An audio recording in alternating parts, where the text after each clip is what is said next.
Episode 49. Fell in Love. Previously, Henry had only known rumors about Jake. Feeling so pressured in front of him, Henry was quite surprised. Passing utensils to Jake, Henry said warmly, "You haven't eaten, right? Let's eat together." Seeing his youthful smile, Jake suddenly felt suffocated. He glanced at Henry and immediately walked out of the room. Typical Jake. Henry sighed and said, "Your husband really doesn't have the best temper." Serena smiled, did not respond, and changed the subject. What the two friends did not notice was that a slim figure was holding a cell phone, taking a picture of them eating together quietly. After staying at the hospital for 2 days, Serena was discharged.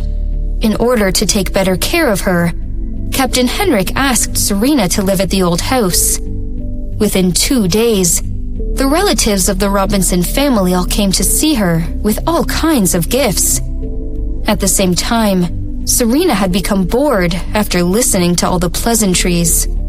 However, Serena noticed how things had changed. In her previous lifetime, when she lost her baby, no one had come to see her at all. There were even many people siding with Lila, cursing her with disgusted looks. However, the same people had shown completely different reactions this time around. Serena was asked to rest for half a month by the doctor, so she just stayed at the old house, chatting with her mother-in-law and playing chess with Grandpa from time to time. But during the 2 weeks, Jake never came to visit her. When Grandpa called Jake to ask him, Jake simply said he was busy. What a perfect excuse. Grandpa could not say anything to that, other than tell him to see Serena as often as possible. Serena felt discouraged. Her hope died out once again. After half a month, Serena moved back to Jake's place. However, when she went there, Jake was still nowhere to be found, making her feel a bit frustrated. Just like her previous lifetime, he always seemed to be busy. She had probably hoped for too much. Resting for another 2 days, Serena got a call from Stella on the 3rd day. It was August 8th, the date of the high school reunion. "Serena? What's up?" It's great to hear your voice. I heard you aren't feeling well recently. Are you better now?" How phony. Stella was famous for being vengeful. Last time, she had suffered so much because of Mary and Serena, so there was no way that Stella would talk so sweet without any agenda. If it was the old Serena, she might have bought it. However... Yes. Tonight, it is the high school reunion. Where are you? Would you care to join me for tea? Let's talk over the phone instead. Stella gritted her teeth. However, she decided to hold back her anger and follow her script. I have a secret and want to sell it to you for $1 million.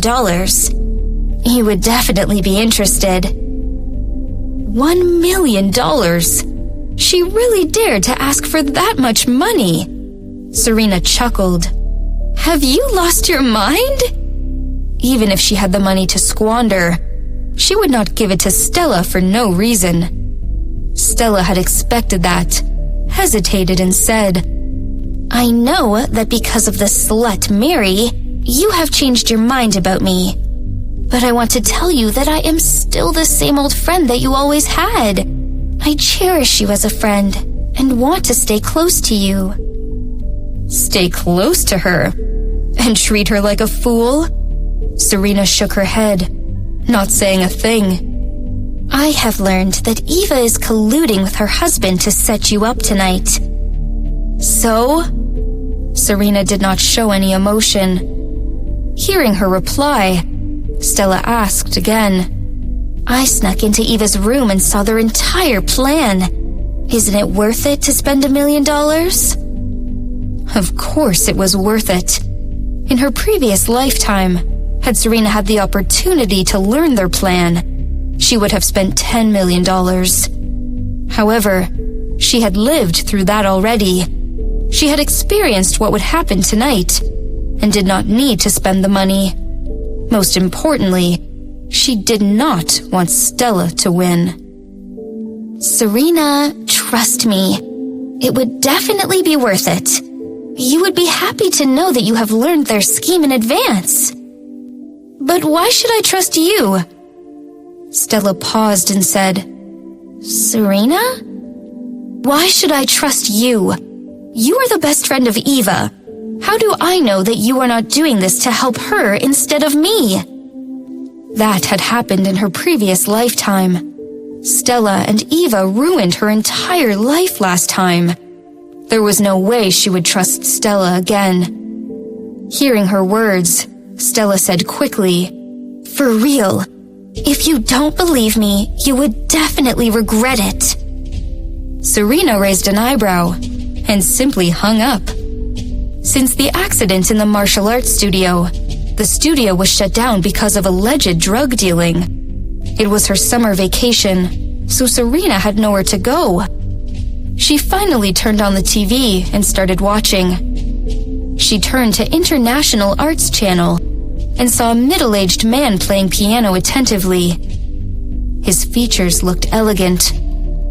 Travis Green, the member of Global Piano Association, one of the few idols that Serena had. Rumor had it that since Travis Green's girlfriend passed away, he never married again. In her previous lifetime, Serena went to one of his concerts and fell in love with piano because of him. She had learned piano for 5 years. Seeing Travis Green again, Serena suddenly felt like playing. In fact, Jake had a piano in the backyard. He occasionally played it, but most of the time no one would use it. Serena walked into the backyard and immediately saw a pavilion covered in wisteria. A white grand piano was placed underneath. Jake happened to be looking out of the French window of his study. He saw a girl in white walking toward the piano under the wisteria. The morning sun added warmth to that figure. Although it was past the blooming season of wisteria, he still felt like this was the perfect scene from a dream.